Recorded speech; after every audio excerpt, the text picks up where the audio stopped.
বেলাল রাদিয়াল্লাহু তাআলা আনহুর বাড়ি আমি 6 বার এই দুই চোখে দেখছি। উনাকে দেখি নাই, কিন্তু ওনার দেশের মানুষগুলাকে দেখছি। এখনো পছন্দ হয় না, না রং না ঢং, মনে হয় যে ডাইস ছাড়া বানায় আল্লাহ ছেড়া দিছে। কোন রঙও নাই, ঢংও নাই। 1400 বছর আগের বেলাল কেমন ছিল ভাবেন। আল্লাহর কাছে তার পরিচয় ছোট্ট জীবনটাকে সে করছিল, এটাই তার কাছে পুঁজি ছিল, আর কিচ্ছু ছিল না। এটাই ছিল কৃতদাস ছিল, আবার পুঁজি হবে তো হবে কি। বেলাল তো ইথিওপিয়ার ছিল, এখনো তার বাড়িটা ঐতিহ্য হিসাবে রাখা আছে। ছোট্ট পাহাড়ের পদদেশে জঙ্গলের ভিতরে ওই ছোট্ট বাড়িটাকে এখনো সিমসাম সাজায় রাখা আছে। আপনি গেলেও দেখতে পারেন আদিস আবাবার থেকে 3 থেকে 3.5 ঘন্টা লাগবে গাড়িতে, বেশি সময় লাগবে না। কিন্তু আমার বিশ্বাস আপনি ওইখানে গেলে চোখের পানি ধরেও রাখতে পারবেন না, আপনার ভিতর থেকে কান্না আসবে। আমি 6 বারের একবারও ধরে রাখতে পারি না, ভিতর চোখে পানি ঝরছে, ভিতর থেকে চিৎকার আসছে, বেলাল তুমি কোথায়, আমি কোথায়, বেলাল তুমি কোথায়, দুনিয়া কোথায়, আমার দেশের মানুষ কোথায়, কোথায় তুমি যে জমিনে হাঁটলে জান্নাতে পদধূলি। 3 মাস মদিনার থেকে দূরে থাকলে আল্লাহর রসুল স্বপ্নে যায় ডাইকা নিয়ে আসতেন, যে নিজ কবর থেকে উঠবেন, আল্লাহ রসুলের পায়ের নিচের থেকে কিয়ামতের দিন উঠবে, উঠাই আজান দিবে। যে খালি পায়ে উলঙ্গ কিয়ামতের মাঠে যাবে না, সে লাল উটের উপরে চড়া যাবে। আমরা সবাই পায়ে হাঁটাই, কিয়ামতের মাঠে আল্লাহ তার কাছে আমল নামা চাবে না, বরং আল্লাহ বলবে আযদিন লানা ইয়াউমা ইয়া বেলাল, বেলাল দুনিয়াকে একটা আযান শোনায়। সে আল্লাহর কাছে পরিচিতি লাভ করছে। মা বোনদের জন্য বলতেছি, রাবেয়ার বাড়ি বেশি দূরে না বেলালের বাড়ির থেকে, মাত্র 1 ঘন্টা ড্রাইভের ডিস্টেন্স। রাবেয়ার বাড়িটা এখনো রাখা, রাবেয়ার বাড়ি যদিও বলে বসরা, সে বসরায় চলে গেছিল কিন্তু দাসী হিসাবে, কিন্তু তার অরিজিনাল জন্মস্থান, অরিজিনাল বাড়ি ইথিওপিয়ায়। এখনো তার ঐতিহ্য রাখা আছে। বাংলাদেশেও কিছু ঐতিহ্য এখনো রাখা আছে, ঠিক না? সব তো হারায় যায় না, ঠিক না? না হারায় গেছে? কি বলেন? ইশাকার রাজধানী কি হারায় গেছে? না বিক্রমপুরের নাম হারায় গেছে, রাজা বীর বিক্রম হারায় গেছে বটে, কিন্তু বিক্রমপুর এখনো কাগজে কলমে লেখা আছে, ঠিক না? রাজা বীর বিক্রম হারায় গেছে, রাজবাড়ির রাজা হারায় গেছে, কিন্তু রাজবাড়ি এখনো রয়ে গেছে। জান্না নাটোরের রাজবাড়ি এখনো রাখা আছে, রাজারা কোথায় আছে কে জানে। আহসান মঞ্জিল আছে, কিন্তু এখন নওয়াব আহসানুল্লাহ নাই। এরকম ওই রাবেয়ার বাড়ি রাখা আছে, ওইখানে গেল কান্না আসে যে রাবেয়া তুইও কৃতদাসী ছিলি, তুইও তো 1000 বছর আগে কেমন ছিলি, আজকের গুলাকেই পছন্দ হয় না, তোকে আর কি পছন্দ হতো? তোর রূপরেখাই কিরকম ছিল, কিন্তু তোর নামের জীবনী কোনো বাসা নাই দুনিয়ায় যে বাসায় রাবেয়ার জীবন না। জান আমাদের দেশের লাইব্রেরি গুলো এখন ছাপে আর বিক্রি করে, মা বোনরা ওটা করে নিয়ে পড়ে। রাবেয়া কৃতদাসী ছিল, 33 বছর বয়সে মারা গেছেন। মারা যাওয়ার আগে রাবেয়া বিধবা হয়ে গেছেন। কাফনের জন্য নতুন কাপড়ও রাবেয়ার কপালে জোটে নাই, কিন্তু স্বপ্নে যখন দেখছে তো নূরের পোশাক পরা ছিল। জিজ্ঞাসা করছে, রাবেয়া ওই কাফনের কাপড় কোথায়? বলছে ওটা পিড়া ফালায় দিয়েছেন, জান্নাতের নূরের পোশাক আল্লাহ পরায়। এটার নামই সত্য। এই জন্য ছোট্ট জীবনটাকে গোরা যেতে হবে। যে গোরা যাবে, যুবক যাবে, যে গোরা যাবে সেই আল্লাহর কাছে পরিচিতি পাবে। কিন্তু আপনি যদি প্রশ্ন করেন গড়াটা সহজ কিভাবে আমি কিভাবে গড়ব, এটার জন্য যদি বলেন, আপনিই প্রশ্ন করতে পারেন যে আমি গড়ব তো গড়ব কি করে। এই জন্য আল্লাহ আমাদেরকে সহজ করছেন। আল্লাহ নিজের কথা বলেন নাই, আল্লাহর কথা যদি বলতেন তাহলে এটা হয়তো কঠিন হয়ে যেত যে আমি গর্ব তো গর্ব কি কইরা, তোমাকে তো চোখেই দেখা যায় না। লা তারাহুল উয়ুন, আল্লাহকে তো চোখে দেখা যায় না। ওয়ালা তুখালিতুহু যুনুন, ধ্যান ধারণায় আনা যায় না। ওয়ালা ইয়াসিফুল ওয়াসিফুন, যার বর্ণনা দিয়া শেষ করা যায় না, বর্ণনা দিয়া শেষ করা যায় না। করব তো করব কি করে? আল্লাহ আমাদের জন্য সহজ করছেন যে না না, মান আতা আর রাসূল ফাকাদ আতা আল্লাহ ওয়া ইন তুতিউহু তাহতাদু। আমার বন্ধুকে পাঠাইলাম, আমার বন্ধুর গোলাম হয়ে যাও, তাইলে জীবন গড়া হয়ে যাবে। আমার বন্ধুর গোলাম হইতে দেরি, ডেলি তুমি প্রতি নামাজের ভিতরে যেটা চাও, হেদায়েত হেদায়েত হেদায়েত, ইহদিনাস সিরাতাল মুস্তাকিম, আমার বন্ধুর গোলাম হইতে দেরি, আমি হেদায়েতের মালা তোমাকে পড়াইতে দেরি করব। আমার বন্ধুর গোলাম হয়ে যাও। ওয়াইন তুতিউহু তাহতাদু, মান আতা আর রাসূল ফাকাদ আতা আল্লাহ। যে আল্লাহর রাসূলের গোলাম হলো সে আল্লাহর গোলাম হিসাবে স্বীকৃতি পাবে। আল্লাহ বলে সহজ করে দিলাম, কঠিন করলাম না, আমার বন্ধুর গোলাম হয়ে যাও। বাস্তবিক এটাই সত্য, কবির ওই কথাই সত্য, क्या वफा तूने मोहम्मद से तो हम तेरे हैं। तो अल्लाह बोलतेছে আমার বন্ধুর গোলাম হয়ে দেখ, আমি তোর হয়ে যাব। ये दुनिया क्या चीज है, लोगो कलम तेरे हैं। দুনিয়া আর কি জিনিস, সমগ্র জগৎটা তোর হাতে উঠায় দিয়া, যার কারণে সম্ভব ছিল। আজকে তো আমরা যান্ত্রিক জিনিস দিয়া যান্ত্রিক জিনিসকে হ্যাক করি, ঠিক না? মনে হয় বোঝেন নাই? যান্ত্রিক জিনিস দিয়া যান্ত্রিক জিনিসকে, টেকনোলজির মাধ্যমে টেকনোলজিকে আমরা হ্যাক করি, ঠিক না? আলী রাদিয়াল্লাহু তাআলা আনহু সূর্যকে হ্যাক করতেছে ইশারা দিয়া, কত বড় হ্যাকার চিন্তা করেন। দাউদ আলাইহিস সালাম সূর্যকে হ্যাক করতেছে ইশারা করা, তুবিস না আসর পড়ি না ওইখানে দাঁড়ায়, অথচ ওর গতি পার ঘন্টায় কত 6 লক্ষ মাইল পার ঘন্টায় গতি, হ্যাক করতেছে। আপনি তো আজকে ভিডিও কলিং বলেন, এই সূত্র দুনিয়া পাইছে তো পাইছে কোত্থেকে আমাকে বলেন? মুঠোফোনের সূত্র আসছে তো আসছে কোত্থেকে? 1400 বছর আগে ওমর রাদিয়াল্লাহু তাআলা মুঠোফোনের সূত্র আমাদের কাছে উঠায়া দিয়েছেন, যিনি মেম্বরে দাঁড়ায় বলছিলেন সারিয়াত আল জাবাল। 3000 কিলোমিটার দূরে বন্দর আব্বাসে ছিল সারিয়া, সেনা প্রধান ছিল 3000 কিলোমিটার দূরে বন্দর আব্বাস ইরানের শহরে। মেম্বরের উঠতে ছিলেন সিঁড়িতে আর বলতেছিলেন সারিয়াত আল জাবাল, সারিয়া পাহাড় সামলা। 6 মাস পরে যদি কখন মদিনা মুনাওয়ারায় আসছে, সবাই জিজ্ঞাসা করছে সারিয়া সামিতা সৌতা আমির আল মুমিনিন, আমিরুল মুমিনিনের আওয়াজ কি তুমি শুনছিলে? তো সে হাসতেছে, বলতেছে শুনি নাই, শুধু রাআইতু আন্নাহু ওয়াকিফুন আলা মিম্বারির রাসূল, আমি দেখছি উনি আল্লাহর রাসূলের মেম্বরে দাঁড়ায় আমাকে পাহাড় দেখায়। সূত্র আসছে তো মুঠোফোনের ওইখান থেকে আসছে। ও মেরে দোস্ত, আমি কেমনে বুঝাবো, কেমনে বুঝাবো? কোত্থেকে জানি কই হারায় গেছি। এই ছোট্ট জীবনটাকে করা যেতে হবে। এই জন্য মুহাম্মদুর রাসূলুল্লাহর গোলামি যেই ব্যক্তি অর্জন করবে, যুবক কইরা দেখো না, মজা আসে তো আসে কতটুকু। হায় আমরা ভাবি লাইফ স্টাইল চেঞ্জ হইলেই রাগ হয় না। বাটারার মানুষ, আমাকে বাংলাদেশে ওয়াজ করতে হবে না, যদি পেন ড্রাইভের মতো আমার এইখান থেকে খোলা যাইতো, তাইলে আমি শুধু পর্দা লাগায় আপনাদেরকে দেখায় দিতাম আমার এখানে কত হাসি কত কান্না, কত হাসি এখানে সেভ করা আছে, কত কান্না সেভ করা আছে। আমি গত মাসে 23 তারিখ আসছি আমেরিকা থেকে। আমি জানি দুনিয়ার উন্নত বিশ্বে কত কান্না কত হাসি আমার এখানে সেভ করা আছে, আমাকে বুঝাইতে হবে না এগুলা। মেরে দোস্ত, লাইফ স্টাইল চেঞ্জ করলেই উন্নতি, আমরা সুখী হব না না না না। মুহাম্মদুর রাসূলুল্লাহর গোলাম হইলে আখিরাতের জীবন শুধু বনা হবে না, দুনিয়াও। হায় হায়, চলেন বলেই দিই 2019-এ 20-এ তো যেতে পারি না প্যান্ডামিকের কারণে।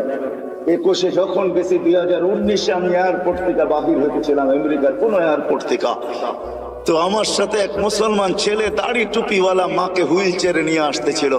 যখন হুইল চেয়ার শেষ যেখানে গাড়িতে উঠাবে, তো মাকে কোলে করে উঠাইতেছিল। পাশেই আমি এক ইংরেজ মহিলাকে দেখতেছিলাম, চোখের পানি ঝরতেছিল। আমি জিজ্ঞাসা করছি তুমি কাঁদো কেন? বলে দেখ ওর মা মাকে ও বাচ্চার মতো কোলে করে গাড়িতে বসাইতেছে।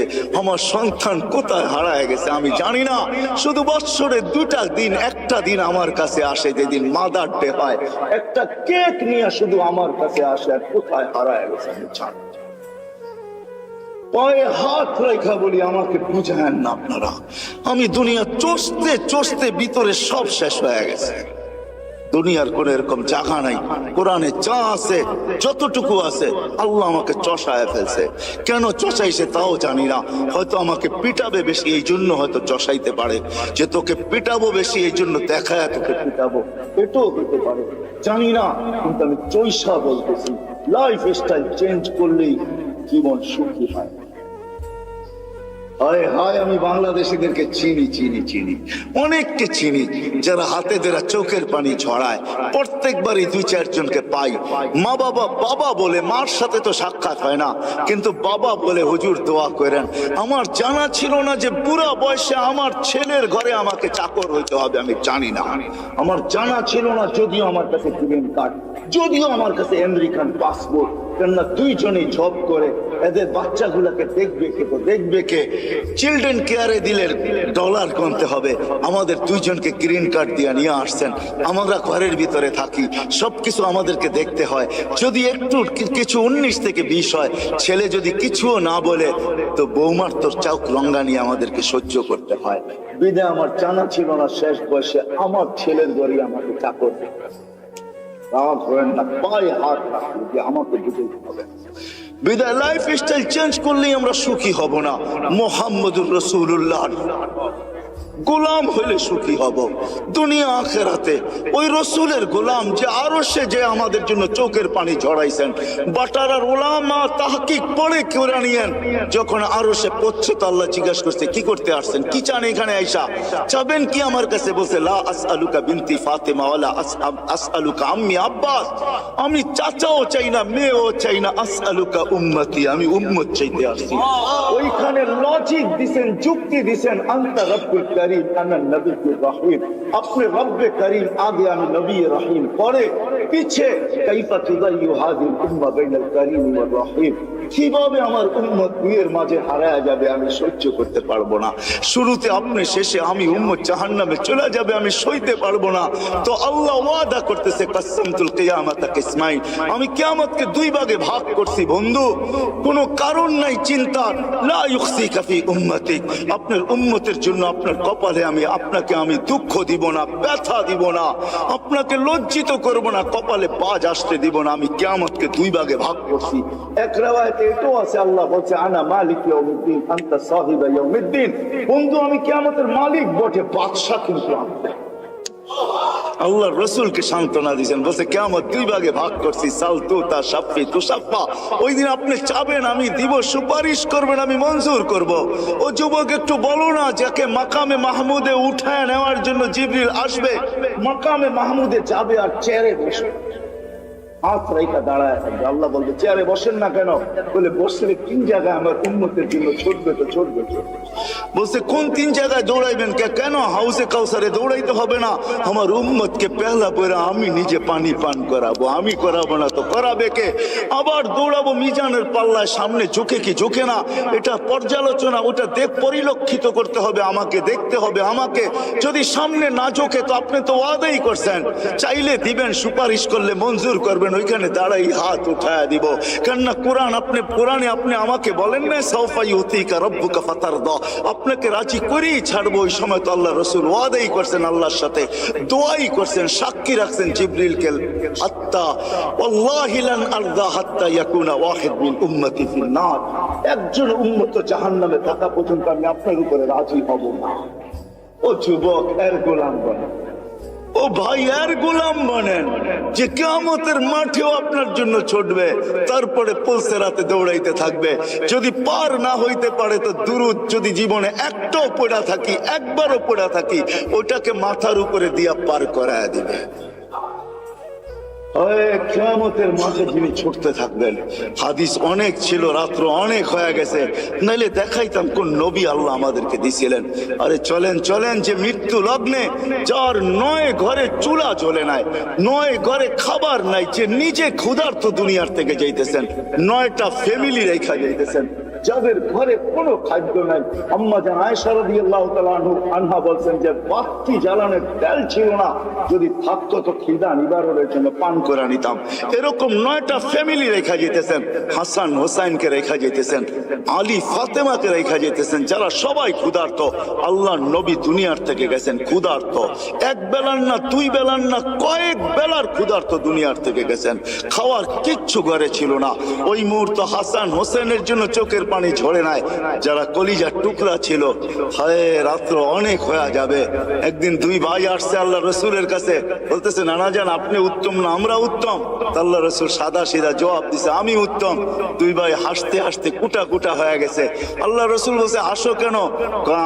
জবাব হয় না। মানি জবাব হয় না মানি? আমরা দুই ভাই উত্তম, আপনি উত্তম না। তো বলছে কি কইরা? আমাদের আব্বা জানতে চিনেন? আব্বার পরিচয় দিয়া বলতেছে আবু কালাইসা বিশাই, আপনার আব্বা তো কিছুই না। আমাদের আম্মা জানতে চিনেন? পরিচয় দিয়া বলতেছে উম্মু কালাইসা বিশাই, আপনার আম্মা তো কিছুই না। আম্মু নানা জানতে চিনেন? নানার পরিচয় দিয়া বলতেছে ওয়া জাদ্দু কালাইসা বিশাই, আপনি নানার তো মানুষের নামই জানে না।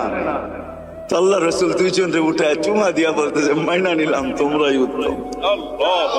ওই কলিজার টুকরার জন্য চোখের পানি না, বাটারার মানুষ আপনার আমার জন্য চোখের পানি ছিল। জিবরিল জিজ্ঞাসা করতে বাধ্য হয়েছে এখনো কাঁদতেছেন? ওয়াইলা রফিকিল আলা, আপনি তো আল্লাহর সান্নিধ্যে চলে যাবেন। আল্লাহু ইয়ান্তাযিরুক, আল্লাহ আপনার অপেক্ষায় অপেক্ষমান, এখনো চোখের পানি। বলছে জিবরিল ফামান লিবাদিল উম্মতি, আমার পরে উম্মতকে দেখা কে রাখবে।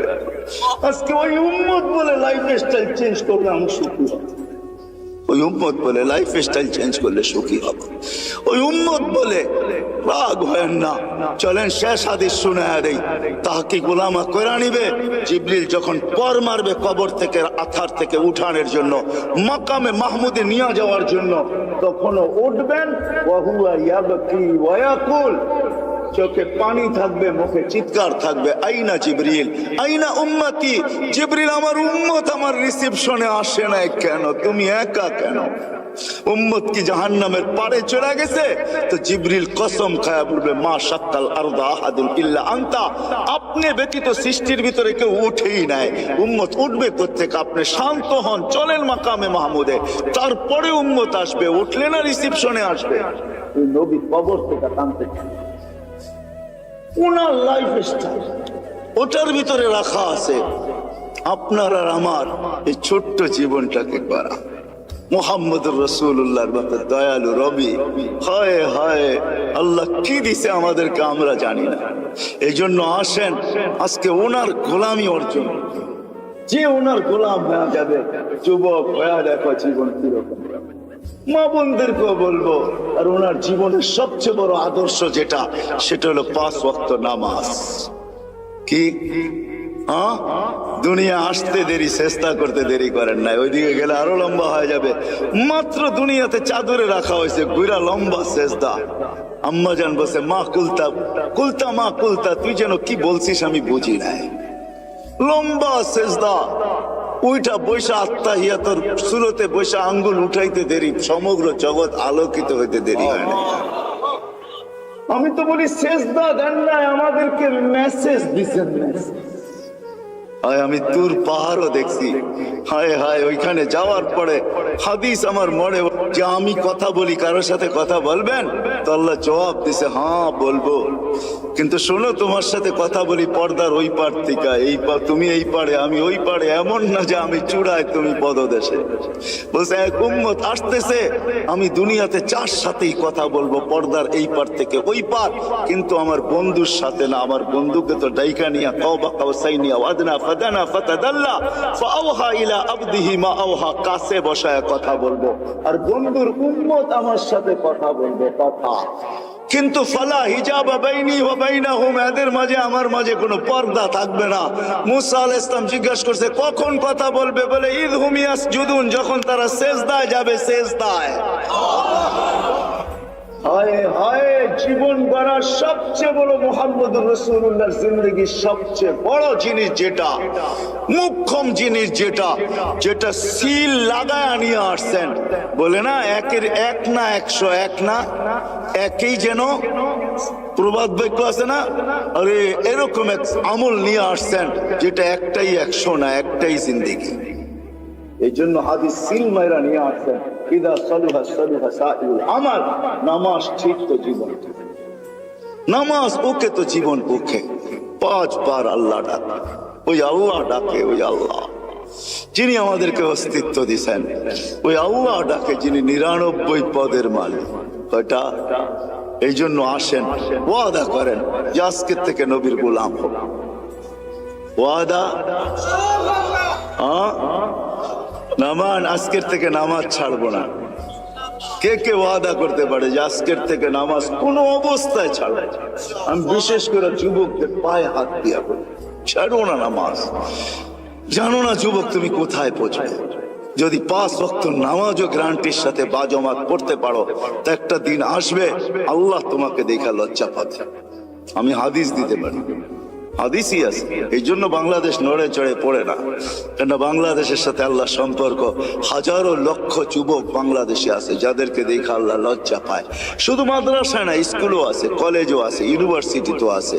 হ্যাঁ, বুয়েট চুয়েট সব জায়গায় আছে, মেডিকেল কলেজও আছে। জন ময়মনসিংহ এগ্রিকালচারে গেলে মাঝে মাঝে মনে হয় এটা মাদ্রাসার ভিতরে ঢুকে গেছি। এটা এগ্রিকালচার না, যেটা এশিয়ার ভিতরে সবচেয়ে বড় এগ্রিকালচার কলেজ, কিন্তু মনে হয় যে ইকরাম মাদ্রাসার ছেলে ফেলে। আমি মাঝে মাঝে গেলে ওদেরকে বলি, তোদেরকে দেখেই মনে হয় আল্লাহ লজ্জা পায়। আমার জীবনের একটা পর্ব ছিল অস্ট্রেলিয়ায়, আমি এক জায়গায় রাত্রে কাজ করতেছিলাম, তখন আমার মনে চেয়েছে আমি সহ জমিনটা উল্টে গেলে এখন ভালো। কিন্তু আমার সাথে যে অস্ট্রেলিয়ান যুবকরা ছিল ওদের দিকে দেখে আমি ক্ষান্ত হয়ে গেছি। ওই হাদিস মনে পড়ছে যে যুবক উল্টাবে তো উল্টাবে কি করে, তুই তো আমার সাথে দাঁড়ায় আছিস, উল্টাবে তো উল্টাবে কি করে? কেন তোর মতো যুবককে দেখলে তো আল্লাহ লজ্জা পায়। তো আল্লাহ নিজেই বলছে লাউলা শাবাবা খুশা, যদি ওই যুবকরা না থাকতো যারা লজ্জাপতির মতো আল্লাহর ভয়ে নিজেকে গুটায় আনিছেন, লাজালতুস সামা হাদিদা, আকাশ লোহার, জমিন সফসফা, জমিন তামার, মাটিগুলা বালু, বৃষ্টির একটা ফোঁটা না, শস্যের একটা দানা না, বল আনসালতু আলাইহিমুল আযাবা সাব্বা, একের পর এক আযাব দিয়ে আমি ধ্বংস করি। আল্লাহ দেখায় দিছে করুণা দিয়া, আমাদেরকে সিরুন নিচে নিয়ে গেছে। 750 কোটি মানুষ, ছোট্ট একটা ভাইরাস যাকে মাইক্রোস্কোপ দিয়ে জুম করা ছাড়া দেখা যায় না। শুধু ডাইরেক্ট মাইক্রোস্কোপ দিয়েও দেখা যায় না, ওটাকে জুম করতে হয়, বড় করতে হয়। এই জন্যই তো আপনারা মাস্ক পরেন না। এত বড় বড় টেলিভিশনে দেখেন আর মনে মনে ভাবেন নাকের ছিদ্রটা এত বড় না, এটা যাইবো তো যাইবো কি করে, ঠিক না? এই জন্য তো কেউ পড়ি না মাস্ক, আমরা এত বড় বড় দেখি, ঠিক না? বলেন ছোট্ট একটা ভাইরাস সারা দুনিয়া 750 কোটি মানুষের ব্রেন 2020-এ জিরোর নিচে নামায় রাখছে। ভ্যাকসিন আসলেই কি হবে? কোন ভ্যাকসিনের গায়ে লেখা আছে 100% গ্যারান্টি? কি বলেন? না ফাইজার না মডার্না।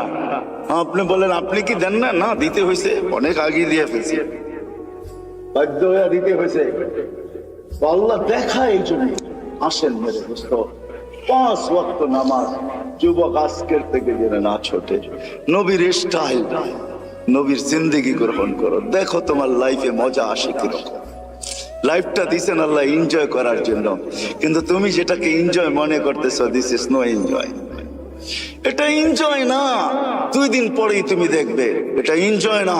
দুটা জিনিস তুমি অতি সত্বর হারায় ফেলবে, দুটা তোমার জন্য অবধারিত। রাগ হয় না, তোমাদের পায়ে হাত, তোমাদের হিতাকাঙ্ক্ষী হিসাবে বলতেছে।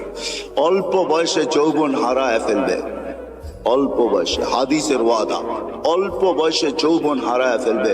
যার দ্বারা আমাদের যুবকরা অ্যাডিক্টেড হয়ে যৌবন হারায় ফেলে, বিভিন্ন লাইনে যে যৌবন হারায় ফেলে, নবীর আদর্শের দূরে সরার।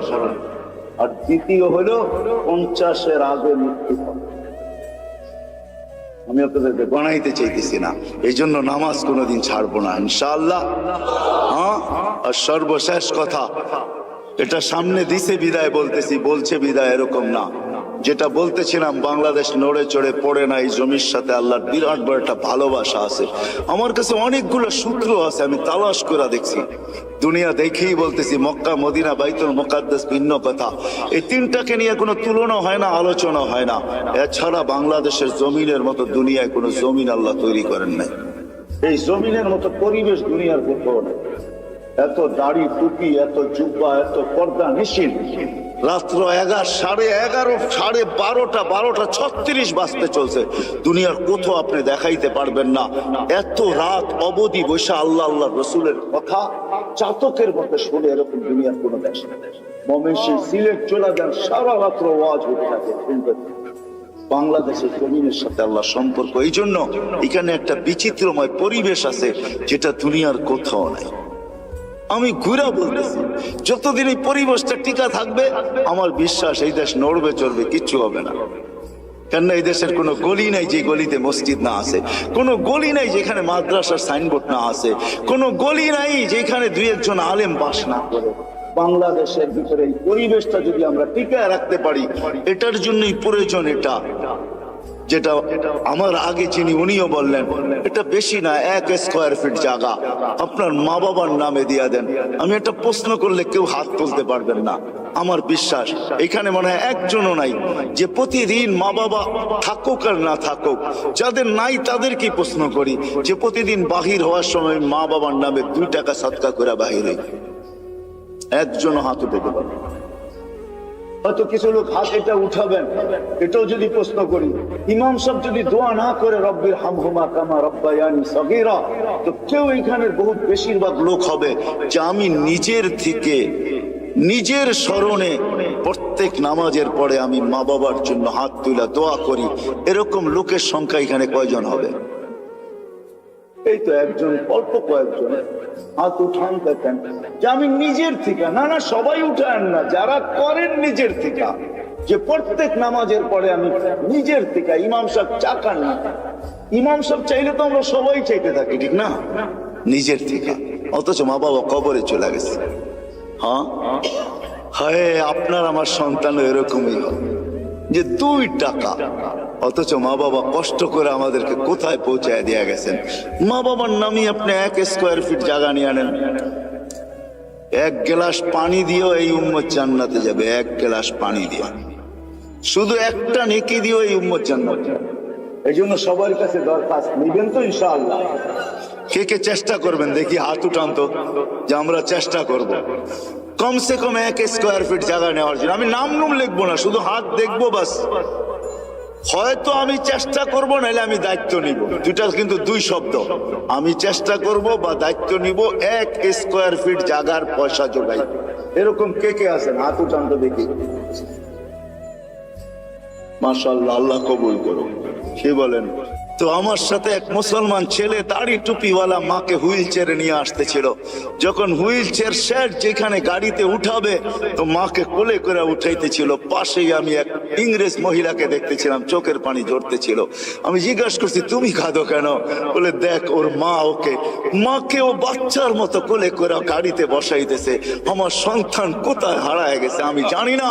শুধু বৎসরে 2টা দিন, একটা দিন আমার কাছে আসে যেদিন মাদার ডে হয়, একটা কেক নিয়ে শুধু আমার কাছে আসে। আর কোথায় হারায় গেছে আমি জানি। হয়তো আমরা আজকে দুনিয়াতে আসি, দুনিয়ার পরিস্থিতি আর সিস্টেম এটাই বলতে চাইতেছে যে বেশি দিন আমরা সবাই দুনিয়াতে থাকবো না। কেন আমাদের বয়সটাও বেশি লম্বা না, 60 থেকে 70 বছর। দুনিয়ায় কোনো দেশ আছে কিনা আমার জানা নাই যার গড় আয়ু 70-এর উপরে আছে। হয়তো আপনাদের কাছে জানা থাকতে পারে। বিদায় 70 পর্যন্তই আমাদের জীবনের সীমা রেখা। এর চেয়ে বেশি যারা পাবে, হাদিসের আলোকে বোঝা যায়, এর চেয়ে বেশি যারা পাবে এদের সংখ্যা বড় নগণ্য হবে। বিদায় আমরা ভাইবা নিতে পারি, কিন্তু এটাও তো সত্য, কেউ বুকে হাত দিয়া বলতে পারবে না আমি 60 বাজবো কি 70 বাজবো। এটাও তো জানার মতো টেকনোলজির যুগে কোনো মেশিন এখনো বাহির হয় নাই। যদিও আগে ভাবতাম যে জ্বর মাপতে হলে থার্মোমিটার মুখে নিতে হবে অথবা বগল তলে নিতে হবে, কিন্তু টেকনোলজি উন্নতি হওয়ার কারণে এখন আর জ্বর মাপতে মুখেও নিতে হয় না, আর বগল তলেও নিতে হয় না। বেশি দূরে যেতে হবে না, আমাদের এয়ারপোর্টেই মেশিন লাগানো আছে। আপনি গেট ক্রস করতে থাকবেন, তাপমাত্রা দেখার যার দায়িত্ব সে তাপমাত্রা দেখতে থাকবে যে আপনার তাপমাত্রা কতটুকু। যদি দেখে তাপমাত্রা অনেক বেশি, তো বেটেই আপনাকে থামায় দিবে, আপনিও জানবেন না যে তাপমাত্রা মাপলো কি করে। টেকনোলজি উন্নতি হয়েছে, কিন্তু এখন পর্যন্ত কোনো মেশিন আসে নাই যে মানুষের কপালে লাগাবে আর বলে দিবে তার বয়স কতটুকু আছে। মনে হয় কোনোদিন এই মেশিন আসবেও না। আর এটাই সত্য, কোনোদিন এই মেশিন আসবে না যে আমি 60 বাজবো কি 70 বাজবো। এই জন্য আল্লাহ মানুষকে বড় সতর্ক করছেন, ইবনে আদম লা তাফরাহ বিদুনিয়াইকা, মানুষ দুনিয়ার উন্নতি বা চাকচিক্য বা দুনিয়া আধুনিক হইতেছে, ডিজিটালত্ব বা আধুনিক বা উন্নত বা আপডেট তোমাদেরকে যেন মাথাল না করে। এটা দিলে বসাও যে তুমি কিন্তু চিরঞ্জীব না। আবার আল্লাহ যুবকদেরকেও পৃথক করছেন, ইয়া শাবাব, ও যুবক, লা ইয়াক্তাররুকা শাবাবুকা, যৌবন যেন তোমাকে মাতাল না করে, বিমুখ না করে। কাম মিন শাব সাবাকাকা ইলাল মাউত, আল্লাহ লজিকও দিছেন, যুক্তিও দিছেন যে কত যুবককেই তো আমি যৌবন অবস্থায় কবরের কোলে শোয়ায় দিচ্ছি। এটাই কিন্তু ছিল সত্য। আমাদের সবাই উপস্থিত যদি এখনো আমরা দুনিয়াতে বা প্রত্যেকেই একটা পজিশন নিয়ে চলি, কিন্তু একটা দিন অচিরেই আসবে যে আমরা কেউ দুনিয়াতে থাকবো না। যদিও আজকে বিরাজমান কথা, কিন্তু আমার ঠান্ডাই হবে, সুর হবে না। ধ্যান দিয়ে শুনলে হয়তো বুঝে আসতে পারে, দিলে গাঁথতে পারে। আমরা কেউ থাকবো না, শূন্য দুনিয়া আল্লাহ শূন্য করবে, এটাই আল্লাহ সিস্টেম। এই জন্য প্রতিদিন কিন্তু আল্লাহ আমাদেরকে আপডেট দেখায়। এর আগেও মানুষ মারা যেত প্রতিদিন, এখনো 3 থেকে 4 লক্ষ মানুষ ডেলি মারা যায় বিভিন্ন কারণে, কিন্তু কোনোদিন আপডেট আমাদের সামনে আসতো না। হয়তো নেটে সার্চ করলে পাওয়া যেত, কিন্তু করোনা কিন্তু ডেলি আমাদেরকে আপডেট দেখাইতেছে, ঠিক না? কত হাজার দুনিয়ার থেকে উঠে যেতেছে।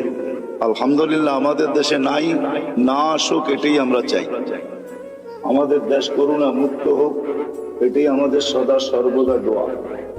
কোনো বিপর্যয় না ঘটুক, এটাই আমরা চাই। কিন্তু সারা দুনিয়ার আপডেট কিন্তু আমাদের সামনে আসে। আল্লাহ কিন্তু বুঝাইতে চাইতেছে, ডেলি কিন্তু আমি 5,000 করে উঠাইতেছি, 10,000 উঠাইতেছি, কখনো বাড়ে কখনো কমে। একদিন শূন্য দুনিয়া কিন্তু শূন্য হয়ে যাবে, আবার একটা দিন আসবে দুনিয়াই থাকবে না। আমি মানি আর না মানি, এটাই কিন্তু সত্য। আর এটারই নিদর্শন আল্লাহ আমাদের সামনে তুলে ধরতেছেন। এই জন্য দুনিয়া ঘুরলে দেখা যায় এখনো আছে। আপনাদেরকে আমি অ্যাড্রেস দিতে পারি। কওমে আদ যারা দুনিয়ার ভিতরে সবচেয়ে বড় ছিলেন, যাদের স্লোগান ছিল মানে আসাদ্দু মিন্না কুওয়া, আমাদের চেয়ে শক্তিশালী কে? 120 ফিট লম্বা ছিল। এদের ঘরগুলো এখনো রাখা আছে। ইয়ানহিতুনা মিনাল জিবালি বুয়ুতা, জমিনে বাস করতেন না, বলতেন জমিন আমাদের পেশাব পায়খানার জন্য। পাহাড়ে বাস করতেন, এখনো মাথার ডাচাটা রাখা আছে। আমি অ্যাড্রেস দেই, আমি দেখে আসছি, আপনারও দেখে আসেন। 6 ফিটের একটা মানুষ এইদিকে দাঁড়াবে, আরেকটা ওইদিকে দাঁড়াবে, একজন আরেকজনকে দেখবে না এই মাথার উপর। এই ঐতিহ্যগুলো দুনিয়াতে রাখা আছে, এগুলো নিদর্শন স্বরূপ। আমরা একদিন চলে যাব, যিনি নিয়ে আসছেন উনি আমাদেরকে নিয়ে যাবেন। হ্যাঁ, এটাই সত্য। মালাকুল মউতকে যখন আল্লাহ মউতের জন্য নির্ধারণ করেন, ওনার প্রশ্ন ছিল, আল্লাহ নিয়ে তো আসবো, হুকুমের অমান্য তো করা যাবে না, কিন্তু মানুষ তো আমাকে গালি বানিয়ে দিবে। সবাই বলবে লোকটার কোনো কাজই নাই, শালি বাটারা সারাদিন ঘুরতে থাকে। এই থানার ভিতর থেকে প্রতিদিন কেউ না কেউ ওঠে, ঠিক না? তো আমরা তো বলবো লোকটার কোনো কাজই নাই, খালি বাটারা থানার ভিতরেই ঘুরে, যাকে মনে চায় তাকে উঠায় নিয়ে যায়। তো তার এই প্রশ্নের উত্তরে আল্লাহ বলছিলেন, সাআজআলু লিল মাউতি সাবাবা, আমি মৃত্যুর কারণ বানায় দিব। ইয়াযকুরু সাবাব ওয়া ইয়ানসা, মানুষ কারণ নিয়ে আলোচনা করবে, তোমার নাম কেউ ভুলে নিবে না। এটাই সত্য। সময়ের আগে কেউ মরে না, আর কারণ ছাড়াও কেউ মরে না। যদি তাই হইতো তাহলে সান্ত্বনার মেশিন, লাইফ সাপোর্ট, এটা যাবে তো যাবে কোথায়? উচিত তো ছিল লাইফ সাপোর্টে দেখতে দেরি, তার লাইফ সুরক্ষিত হওয়া দেরি হতো না, ঠিক না? কি বলেন? লাইফ সাপোর্টে যে যায় সেও ভাবে হয়তো ফিরবো না, যারা দেয় তারাও ভাবে হয়তো ফিরবো না, ডাক্তাররাও ভাবে মনে হয় আর বাঁচাইতে পারবো না, কেননা লাইফ সাপোর্টে চলে আসছে, ঠিক না? কিন্তু লাভ তো, নাম তো লাইফ সাপোর্ট, ঠিক না? শব্দটা যদিও ইংরেজি, কিন্তু বাংলা করলে কি দাঁড়াবে? জীবনকে সুরক্ষিত করে, এটাই তো, জীবনকে বাঁচায় দেয়। আসলে তা না, কারণ ছাড়া কেউ যায় না, সময়ের আগেও কেউ যায় না, বিদায় শূন্য হবে একদিন, এটাই সত্য। আপনার আমি মানি আর না মানি, আর একদিন আসবে এটা কিছুই থাকবে না, যেটাকে কিয়ামত বলে। হাদিসের দ্বারা আল্লাহ আমাদেরকে বুঝাইছেন। আল্লাহ রসুল আমাদেরকে বাধ্য করে না, আমাদেরকে বুঝায়। বাধ্য আল্লাহ করতে পারে, এই জন্য আল্লাহ আমাদের সামনে লজিক রাখছেন, যুক্তি রাখছেন। তো উনজুরিলাস সামাই ওয়া ইরতিফাইহা, আকাশ দেখ, উচ্চতা দেখ, তারাউনাহু বিগাইরি আমাদ, কোথাও তুমি খুঁটি পাবে না। দুনিয়ার সবচেয়ে পাওয়ারফুল দূরবীন হলো হুবল, সে সারা দুনিয়া ছাপ মাইরা দেখছে, কোথাও কোনো খুঁটি নাই। বিদায় আজ পর্যন্ত নাসার হুবল এই তথ্য দেয় নাই যে আমরা কোথাও খুঁটি পাইছি, খুঁটি দিয়ে আকাশ দাঁড়ায় আছে। আল্লাহ বলছে কোথাও খুঁটি নাই। একটা না সাবা সামাওয়াতুন তিবাকা, একের পর এক 7টা, প্রত্যেকটা এক সমান বড় না। যদি বিশাল স্টেডিয়ামের ভিতরে একটা মার্বেল রাখা হয়, তাইলে স্টেডিয়ামের তুলনায় মার্বেলটা যতটুকু ছোট, প্রথম আকাশটা দ্বিতীয়টার সামনে এতটুকু ছোট, দ্বিতীয়টা তৃতীয়র সামনে এতটুকু ছোট, প্রত্যেকটা তার পরেরটার সামনে এতটুকু ছোট। আল্লাহ বলে 7টা দাঁড় করায় রাখছি, যদি 7টাকে বাধ্য করতে পারি দাঁড়ানোর উপরে, তুমি আর কে? 3.5 একটা মানুষ, তোমাকে বাধ্য করা কোনো ব্যাপার না। কি ব্যাপার? আল্লাহ বলে যদি আকাশ দিয়া বুঝে না আসে, কেননা কারো আকাশ দিয়া বুঝে আসার কথাও না, কেননা বিজ্ঞান আজকে আকাশের নিচে ঘুরতে ঘুরতে সেই হারায় গেছে, বিদায় সে কোনো তথ্য তেমন দিতে পারে না। কিন্তু এই জন্য আল্লাহ আমাদেরকে একটু নিচে নিয়ে আসছেন, বলছে উনজুরিলা শামসি ওয়া শুআইহা, সূর্য দেখো আর কিরণ দেখো, তোমাদের দুনিয়ার থেকে 13 লক্ষ গুণ বড়। আমাদের দুনিয়াটা নক্ষত্র না, গ্রহ, এটা নক্ষত্র 13 লক্ষ গুণ বড়। আল্লাহ বলে এটাকে যদি 365 দিনে 365 কক্ষপথে আমি বাধ্য করতে পারি, যার চলার ঘন্টা পার ঘন্টায় 6 লক্ষ কিলোমিটার বেগে দৌড়াইতেছে, একে যদি আমি বাধ্য করতে পারি, তো তোমাকে বাধ্য করা কোনো ব্যাপার। তো আল্লাহ বলে এটাও যদি বুঝে না আসে, তো উনজুরিলাল বিহারি ওয়া আমওয়াজিহা, সমুদ্র দেখার তরঙ্গমালা গুলা দেখ। সমুদ্রকে আমি বাধ্য করছি। পদ্মা, মেঘনা, যমুনা ভাঙ্গে আমি মানি, কিন্তু আজ পর্যন্ত বঙ্গোপসাগর ভাঙছে এরকম খবর, বঙ্গোপসাগরে ভাঙ্গন শুরু হয়েছে এরকম কোনো খবর মনে হয় বাংলাদেশের কোনো নিউজ পেপারে আসে নাই, ঠিক না? অথচ পদ্মা ভাঙ্গে, মেঘনা ভাঙ্গে, যমুনা ভাঙ্গে, কিন্তু যতগুলা ঢেউ প্রতিদিন আশ্রয় পড়ে আমাদের কুলে, আজ পর্যন্ত পদ্মা, মেঘনা এরকম একটা ঢেউয়েরও অস্তিত্ব দিতে পারে। আল্লাহ বলে ওকে বাধ্য করছি, এই জন্য তোমাকেও বাধ্য করা কোনো ব্যাপার না। আল্লাহ বলে এটাও যদি বুঝে না আসে, তো উনজুরিলাল জিবালি ওয়া ইস্তিকরারিহা, পাহাড় দেখো আর দৃঢ়তা দেখো, ওটাকেও আমি বাধ্য করছি, তোমাকে বাধ্য করা কোনো ব্যাপার না। হইতে পারি আমি হাট্টা গাট্টা, হইতে পারি আমি যৌবনে বড়া যুবক, তাতে কি আসে যায়? আল্লাহর উপমা বা লজিক দেখেন না। আল্লাহ বলে তোমাকেও আমি বাধ্য করতে পারি, এটা কোনো ব্যাপার না। আল্লাহ বলে এটাও যদি বুঝে না আসে, তো উনজুরিলাল আরদি ওয়া ইত্তিসাইহা, জমিনটাকে পানির ভিতরে আল্লাহ বিছাইছেন। যখন বিছাইছিলেন তখন এটা হেলতে ছিল, তামায়ালাতিল আরদ, জমিন হেলতে ছিল। আল্লাহ বলে ফাজআলনাল জিবালা ফিহা আওতাদা, আমি পাহাড়কে প্যারাক বানায় বেড়া গেছি, ফাস্তাকাররাতিল আরদ, জমিন স্থির হয়ে গেছে পানির ভিতরে। এটা দেখা ফেরেশতাদের চক্ষু কপালে উঠছিল। ওই প্রশ্নের দিকে আমি যাইতে চাই না। ফেরেশতা আল্লাহকে জিজ্ঞাসা করছিলেন, হাল খালাকতা আশাদ্দু খালকাম মিনাল জিবাল, আল্লাহ পাহাড়ের চেয়ে শক্তিশালী কিছু আপনি তৈরি করছেন? আল্লাহ বলছে লোহা, যে পাহাড়কে কেটে ঢের বানায় দেয়। বলছে এর চেয়ে শক্তিশালী? বলে আগুন, যে লোহাকে পানির মতো তরল করে দেয়। বলছে এর চেয়ে শক্তিশালী? বলে পানি। বলে এর চেয়ে শক্তিশালী? বাতাস। বলে এর চেয়ে শক্তিশালী? বলে এটা আছে যেটা আল্লাহ আমাদেরকে দিচ্ছেন আর কাউকে দেয়। আমাদেরকে দিচ্ছেন ওটা আর কাউকে দেন। যদি আল্লাহ বলতেছে জমিনের দিকে দেখো, প্রশস্ততা দেখো। আর যদি আমাদের গ্রহের দিকে দেখেন, এই দুনিয়ার ফুটবলটার দিকে দেখেন, তো সে 66,000 মাইল গতিতে সূর্যের পিছে দৌড়াইতেছে। 1000 মাইল বেগে পার ঘন্টায় ঘুরতেছে। কিন্তু আমরা বসে আছি, বিল্ডিং ঠিক আছে, সবকিছু ঠিক আছে, কোনোটা তার জায়গার থেকে সরতেছে না, নড়তেছে না, ঠিক না? অথচ যদি 66,000 মাইল ব্যাগে যদি সে ছুটে, সবাই উড়া যাওয়ার কথা ছিল। আল্লাহ বলে না, আমি জমিনকে বাধ্য করছি, তুমি দৌড়াও, তাতে কিছু আসে যায় না, তুমি ঘোরো, তাতে কিছু আসে যায় না, কিন্তু খবরদার আমার বন্দার গায়ে যদি বাতাস লাগলো। আল্লাহ বলে আমি বাধ্য করছি, এটা তোমাকেও বাধ্য করতে পারে। আল্লাহ বাধ্য করবে, নাইলে আপনি কি ভাবেন 5 ওয়াক্ত আল্লাহ ডাকবে আর আপনি আসবেন না? 5 ওয়াক্ত আল্লাহ ডাকবে আর আপনি আর আমি বলবো ব্যস্ত? হ্যাঁ, রোড গার্ড আলাও বলে ব্যস্ত, হাট বাজার আলাও বলে ব্যস্ত, দোকান পাট আলাও বলে ব্যস্ত, অফিস আদালত ওয়ালাও বলে ব্যস্ত, ঘর বাড়ি আলাও বলে ব্যস্ত, মেল ফ্যাক্টরি ওয়ালাও বলে ব্যস্ত, প্রত্যেক ব্যক্তি খেত খামার ওয়ালাও বলে ব্যস্ত। প্রত্যেক ব্যক্তি যাকে জিজ্ঞাসা করবেন, আজানের ধ্বনি কানে আসে, কিন্তু সে বলে আমি ব্যস্ত, ব্যস্ত, ব্যস্ত, ব্যস্ত। আসে তো কয়জন আসে? যুবকও বলে আমি ব্যস্ত, এমনকি বৃদ্ধ বলে আমি ব্যস্ত, নারীও বলে ব্যস্ত, পুরুষও বলে ব্যস্ত, সব শ্রেণীর মানুষ বলে আমি ব্যস্ত। অথচ ডাকে কে? কোন আল্লাহ? কোন আল্লাহ ডাকে? রাগ হয় না। দুনিয়ার কোন পদস্থ মানুষ ডাকলে লঙ্গির খবর থাকে না। দুনিয়ার কোন পদস্থ মানুষের চিঠি আসলে, দাওয়াত নামা আসলে, দাওয়াতের কার্ড আসলে 1 মাস আগের থেকে জামায় মাঞ্জা দেওয়া শুরু হয়। মাঞ্জা চিনেন? আমি পুরান ঢাকায় বড় হয়েছি তো এই জন্য কিছু ঢাকায় শব্দ আসবে, কিন্তু আপনাদেরকে বুঝা নিতে হবে। বাটারার মানুষ মাঞ্জা দেওয়া শুরু করে, অথচ ডেলি 5 বার আল্লাহ ডাকে। আল্লাহ কোন আল্লাহ?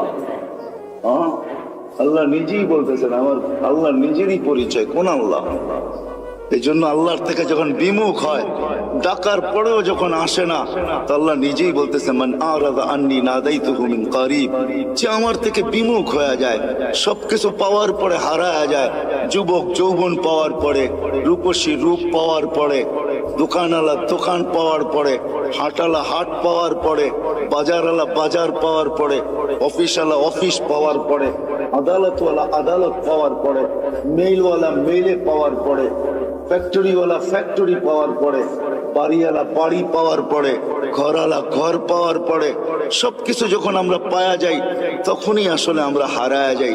আর যতদিন আমরা না পাই, যান যান হাসপাতালে যায় দেখেন, যার মুখে কখনো আল্লাহ ফুটতো না, এখন অসুস্থতার কারণে মাঝে মাঝে আল্লাহ যে যায় তাকেই বলে একটু দোয়া করেন, আল্লাহ যেন বাঁচায় দেয়।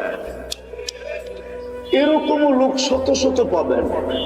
আল্লাহ বলে যে পাওয়ার পরে বিমুখ হয়ে যায় না, তাই তো মিন কারিব, আমি কাছের থেকে এসে ওকে ডাকতে থাকি আর ওকে প্রশ্ন করতে থাকি, ইলা আইন, কোথায় চললি? হাল ওয়াজাত্তা আজওয়াতা মিন্নি, আমার চেয়ে বড় দাতার সন্ধান কি তোর কাছে আছে? আমা কুনতা মা আম্মাহিনা, তুই নিকৃষ্ট একটা পানির ফোঁটা ছিলি না? ফামান জাআলাকা দামা, তোকে রক্তে রূপান্তরিত করলো তো করলো কে? ওমান জাআলাকা মুদগা, তোকে রক্তপিণ্ড বানাইলো তো বানাইলো কে? ওমান জাআলাকা ইযামা, তোর কঙ্কালটা তৈরি করলো তো করলো কে?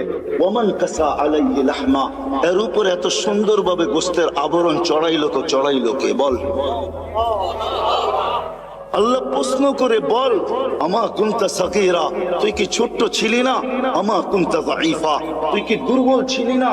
আমা কুনতা জাহিলা, তুই কি অজ্ঞ ছিলি না? আমা কুনতা মিসকিনা, তুই কি অসহায় আর নিঃস্বয় ছিলি না? আজকে সবকিছু পাওয়ার পরে বিদ্যানকেও দেখবেন বিদ্যার পাপ নিয়ে চলে, সবাই পাবে চলে আসছে। পাপ বুঝেন তো, অন্য শব্দটা বললাম না, হয়তো আপনাদের দিলেও লেগে যেতে পারে, এই জন্য শব্দ পরিবর্তন করে বললাম। সবাই বাপ নিয়ে চলে, বিদ্যানকেও দেখবেন বিদ্যার বাপ নিয়ে চলে, পদালকে দেখবেন পদের বাপ নিয়ে চলে। তো আল্লাহ জিজ্ঞাসা করে, তুই অজ্ঞ ছিলি না, তুই নিশ্চয় ছিলি না? তো আল্লাহ চিত্র তুলে ধরেন,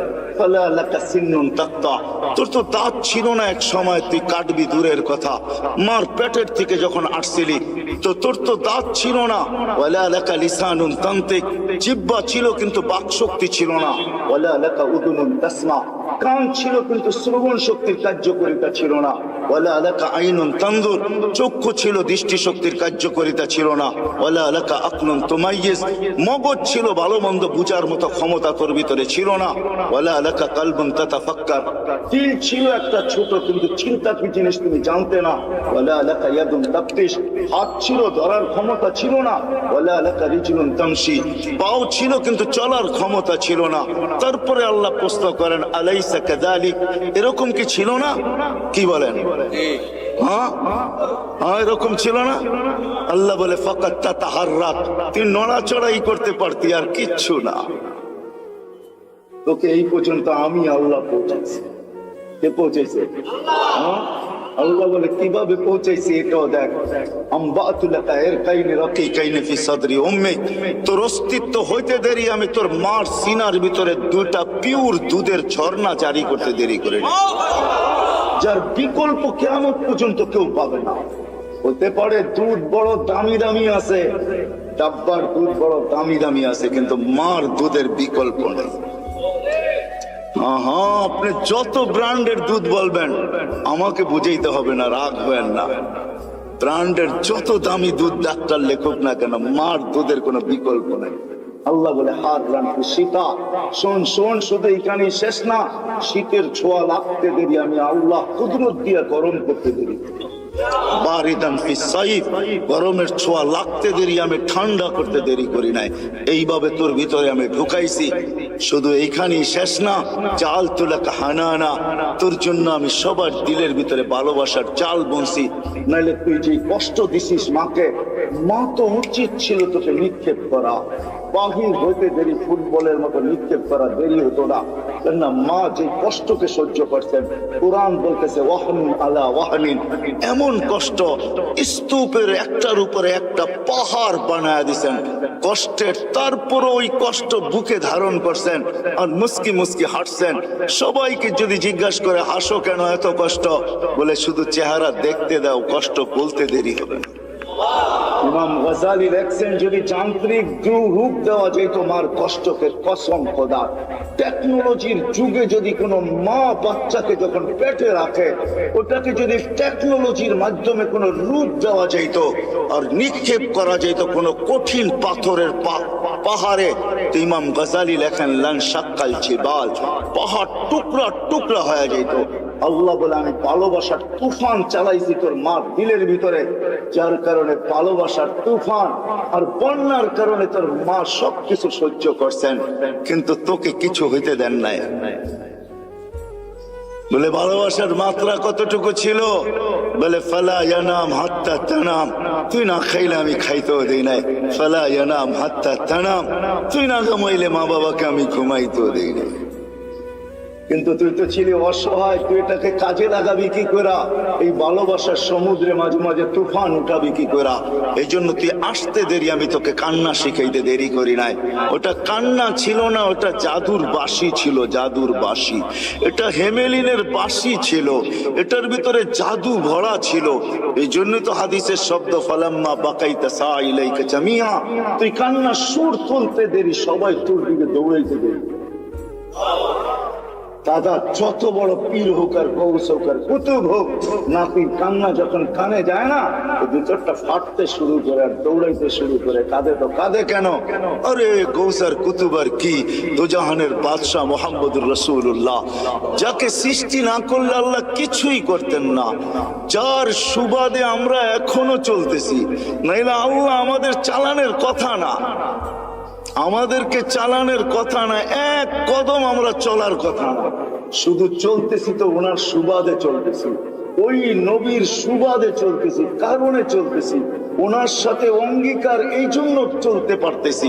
নাইলে আমাদেরকে চালানো পালানো পালা, এটা আল্লাহর কোনো প্রয়োজন ছিল না। কি বলেন? হ্যাঁ, বড় আমাদেরকে পাললেই আল্লাহ, নাউজুবিল্লাহ, আল্লাহর আল্লাহিয়াতের ভিতরে, খোদাইত্বের ভিতরে কোনো বেড়া যাবে না? আমরা না মানলে কমা যাবে না? না, আল্লাহ আল্লাহ আল্লাহ আল্লাহ আল্লাহ, কারো মোহতাজ না। সমাদার, সমাদের মিনিংস দেখেন, অর্থ দেখেন, এটা কাকে বলে? আল্লাহ কারো মোতাবেক না। আমাদের প্রয়োজন আছে কদম, এই জন্য আল্লাহ আমাদেরকে পালতেছেন, নাইলে পালার কথা না। আল্লাহ বলে তোকে কান্না শিখাইছি, আর এটার ভিতরে আমি জাদু ঘোড়া দিছি। যেটা বলতেছিলাম, দুজাহানের বাদশাহ মুহাম্মদুর রাসূলুল্লাহ সাল্লাল্লাহু আলাইহি ওয়াসাল্লাম যখনই হাসান হোসেনের কান্না শুনতেন তো ছুটে আসতেন আর বলতেন, না ফাতেমা ফাতেমা, কলিজার টুকরাদেরকে কাঁদায় ওরা, এরা কাঁদলে আমি সইতে পারি। ওই দুজাহানের বাদশাহ পর্যন্ত হাসান হোসেনের কান্না সইতে পারতেন না। কান্নার ভিতরে আল্লাহ জাদু ঘোরা দিয়েছেন, জাদু। আল্লাহ বলে, এইভাবে তোকে আমি বড় করছি, এইভাবে তোকে আমি একটা পজিশন পর্যন্ত নিয়ে আসছি। আর শুধু এইখানেই তো শেষ না, 24 ঘন্টা তোকে আমি সুরক্ষিত করি। যদি সুরক্ষিত না করতাম, এইখানে যতজন বসে আছি, অনেকের জীবনে এরকম পর্ব আছে যে ওই দিন যদি মৃত্যু হইতো, আজকে হয়তো হাড্ডি মাংস সব মাটির সাথে মিশা যেত। ওই অ্যাক্সিডেন্ট থেকে আল্লাহ আমাকে বাঁচায় নিয়ে আসছে।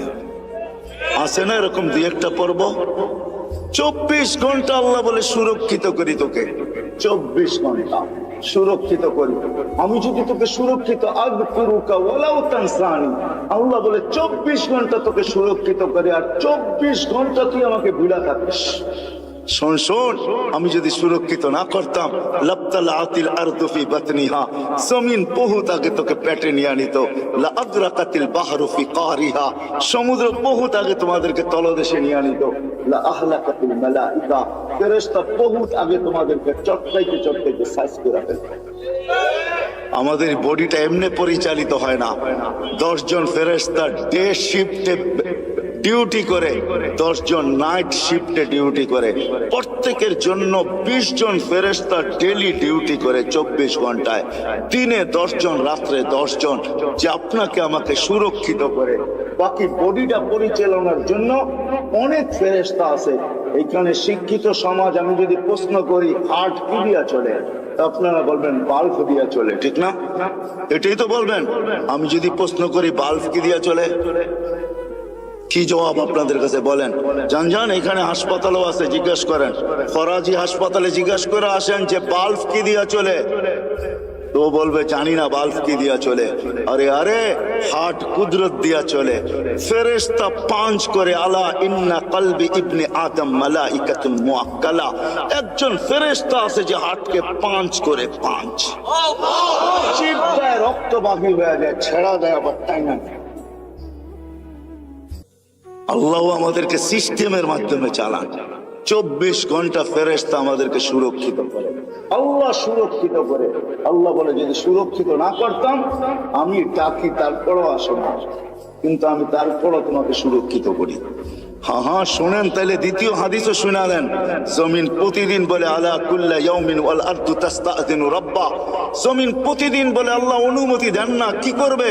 আন আবতালিয়া ইবনা আদম ফি বাতনি, হায় হায়, আদমকে, মানুষকে আমি পেটে নিয়ে আনিব। যে যেখানে আছে, যেটার ভিতরে আছে, যা সহ আছে, সব সহ পেটে নিয়ে আনিব। প্রথম সুনামি যখন আসে, 3 মাস পরে আমি ইন্দোনেশিয়া গেছি। টানা ঢাকার থেকে 8 ঘন্টা ফ্লাইটের পরে আমি পড়ছি দূর জাকার্তা। ওইখান থেকে 300 কিলোমিটার আমার এই চোখে দেখছে, একটা বাড়িও দাঁড়ানো নাই। হ্যাঁ, আমি চোখে দেখা জিনিস বলতেছি। তখনও উদ্ধার অভিযান চলতেছিল, একটা বাড়িও দাঁড়ানো নেই। 300 কিলোমিটার আমার দুই চোখে দেখছি, একটা বাড়িও দাঁড়ানো নাই। তো এখানে আমার মনে হচ্ছে এখানের জমিনকে আল্লাহ একটু অনুমতি দিয়ে দিচ্ছেন। হায় হায়, 2 দিন আগেও আসছিল বাংলাদেশে ভূমিকম্প, ঠিক না? হ্যাঁ, পুরা অনুমতি আল্লাহ দেন না, এই জন্য একটু চটকা দিয়া চলে গেছে, সতর্কের সিগন্যাল দিয়া চলে গেছে। কিন্তু আশ্চর্যের বিষয় একটা এটাও ছিল, 300 কিলোমিটারের ভিতরে একটা মসজিদের ভিতরে একটা দাগও দেখি। আমি চোখে দেখা বলতেছি, শোনা মুনা না। তো মেরে দোস্ত, যেটা বলতেছিলাম, জমিন প্রতিদিন বলে অনুমতি দেন না। তো আল্লাহ জিজ্ঞাসা করে এত রাগ কেন? তো বলতেছে আলামাতা আসবির ওয়া তাহাম্মাল, আমি কতদিন সবুর করবো আর এদের বোঝা উঠায় রাখবো? তো আল্লাহ বলে কেন? ইয়াসি লাইলাম ওয়া নাহারা, 24 ঘন্টা নাফরমানি করে। দেখেন না, আপনি ডাকেন তারপরও আসে না, বলে ব্যস্ত ব্যস্ত ব্যস্ত ব্যস্ত। অথচ হাদিসে এই কথাও আছে, ধনী আমাদের সবার কানে আসবে, সবার কানে। শুনে নেন, বাটারার মানুষ সবার কানে ধনী আসবে। আজকে তো যুবক তুমি ব্যস্ত বলো, তোমার কানেও ধনী আসবে। লাশ হইতে দেরি, ধনী আসতে দেরি হবে না। ফেরেশতা আয়েশা কানের কাছে চিৎকার দিয়ে জিজ্ঞাসা করবে, আইনাল ইশতিগাল, বল তোর ব্যস্ততা কোথায়? তুই নিজেকে বড় ব্যস্ত বলতি, বল ব্যস্ততা কোথায়? তো ফেরেশতা জবাব দিবে, সালাল ইশতিগাল, তোর ব্যস্ততা পরিসমাপ্তি ঘটায় দিলাম, তোর ব্যস্ততা শেষ। আর কোনোদিন তুইও বলবি না আমি ব্যস্ত, আর কেউ তোকে দেখবে না ব্যস্ত, আর কোনোদিন রিংও বলবে না ব্যস্ত, কোনোদিন ব্যস্ততার শব্দটাই তোমার কাছে আসবে না, পরিসমাপ্তি ঘটায় দিলাম। তুমি ব্যস্ততা শেষ, ওয়ালাকিন বাকিয়াল ওয়াবাল, সব কাটি তোমার সামনে। কতদিন সবুর করব, কতদিন উঠায় রাখবো? জমিন আরেকটু শব্দ বলে, ওয়ায়ামশি আলা যাহরি মারহা, আমার বুকে সিনা টান করে চলে। যদি মাথা নত করে চলতো তাইলেও তো মেনা নিতাম। আল্লাহ আমাকে ফাটায়া চলে, ফাটায়া। যুবক দেখবেন, রাগ হলো না, তোমাদের পায়ে হাত দিয়া চলি। যুবক তো যুবকের স্টাইলই চলে, ঠিক না? হ্যাঁ, কি বলে? তেল চালিত ঘোড়ার উপরে উঠলে তো কোনো কথাই নাই। তেল চালিত ঘোড়া চিনেন? আগের ঘোড়া ঘাস খাইতো, এখনকার ঘোড়া কিন্তু তেল খায়। তেল চালিত ঘোড়ার উপরে উঠলে তো কোনো খবরই নাই, ঠিক না? বাবুই ভিন্ন, ঠিক না? তো বলে 24 ঘন্টা নাফরমানি করে আমি কত সহ্য করব? আরো লম্বা হাদিস, আমি শর্ট করতেছি, আরো লম্বা কাহিনী জমিন শোনায়। ইয়াকুল রিজকা কা ইয়া আসিক, রিজিক তোর খায়, তোর নাফরমানি করে। তুমি যা দিছো এটা দিয়ে গৌরব করে। যুবক যৌবন দিয়া, শিক্ষিত শিক্ষা দিয়া, দীক্ষিত দীক্ষা দিয়া, অর্থওয়ালা অর্থ দিয়া, মালওয়ালা মাল দিয়া, যা আল্লাহ দিছে, দিছে কে গুলা? সব মান আগনা মান আফকার। আল্লাহ কোরআনে বলতেছে আগনা ওয়া আফকার। আল্লাহ বলে চা দেখো তোমার কাছে সব আমি দিছি। কার থেকে দেওয়া? হ্যাঁ, যদি এতটুকু রেখে দিতেন না, পারতেন না। না টেকনোলজি আল্লাহর কাছে শেষ হয়ে গেছে, মনে হয় বুঝেন নাই। মার পেটের থেকে যতটুকু আসছিলাম এতটুকু যদি থেকে যেতাম, কি করার ছিল? কোন মেডিসিন বাহির হয়েছে আজ পর্যন্ত যে বাউনা খাইলে ও রিঙে তো কম ঝুলে নাই? রিং বুঝেন? বাউনা চেনেন না? ও রিঙে কি কম ঝুলছে? মনে হয় আমার কথা বোঝেন নাই। রিং লাগায় ঝুলে না লম্বা হওয়ার জন্য, ও কি কম ঝুলছে নাকি?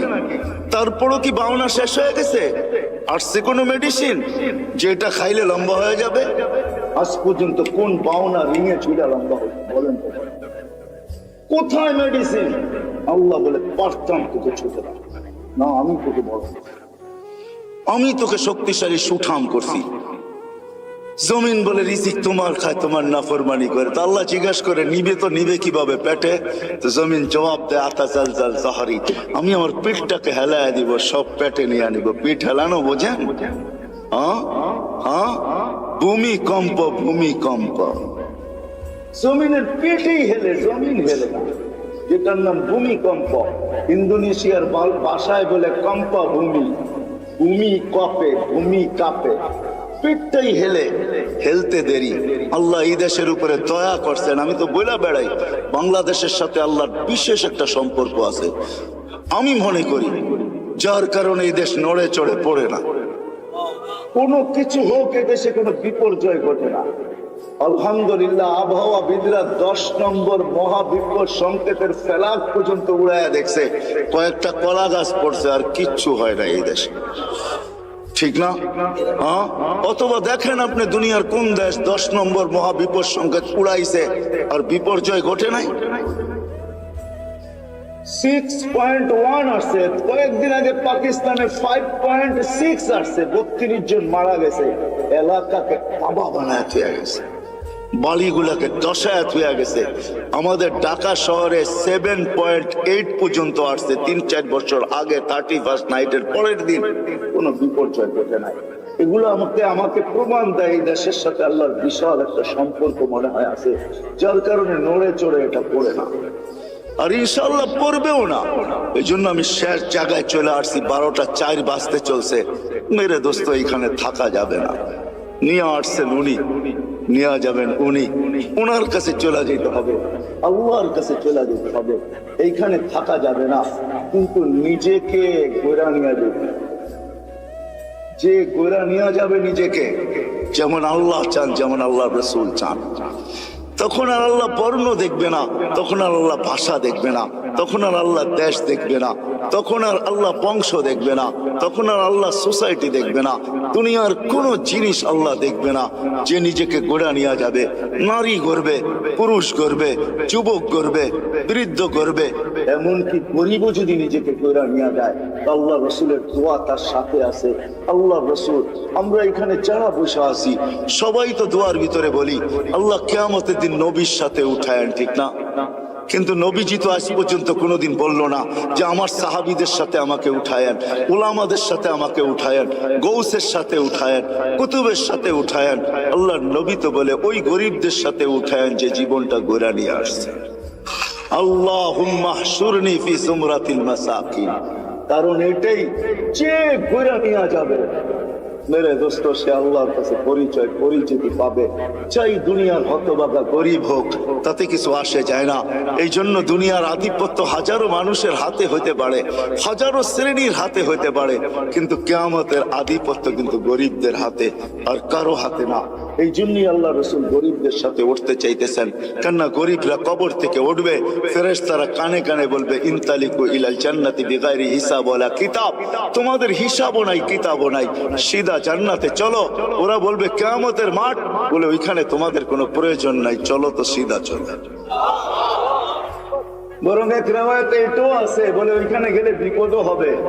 আবার আরেক রেওয়ায়েতে আছে কিয়ামতের মাঠে যাবে গরিবরা সত্য, ফেরেশতারা যখন হিসাবের কথা বলবে তো সব গরিব বেকা হয়ে বসবে, রংবাজের মতো স্টাইল দেখাবে, আর ফেরেশতাদের চোখে আঙ্গুল দিয়ে বলবে আইয়ু হিসাবিল্লাহ না, ওই আমবাবার কি হিসাব রে, ওই কি হিসাব?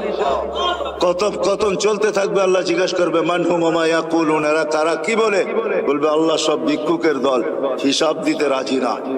তো আল্লাহ বলবে কেন দিবে না? জিজ্ঞাসা করো ভদ্র ভাষায়। তো জিজ্ঞাসা করবে কেন দিবে না? মা আতান আল্লাহ মালা, মালই তো দেয় না, এবার কি হিসাব? সকালে আনছি বিকালে শেষ, বিকালে আনছি সকালে শেষ, 1 তারিখে আনছি 20 তারিখে শেষ।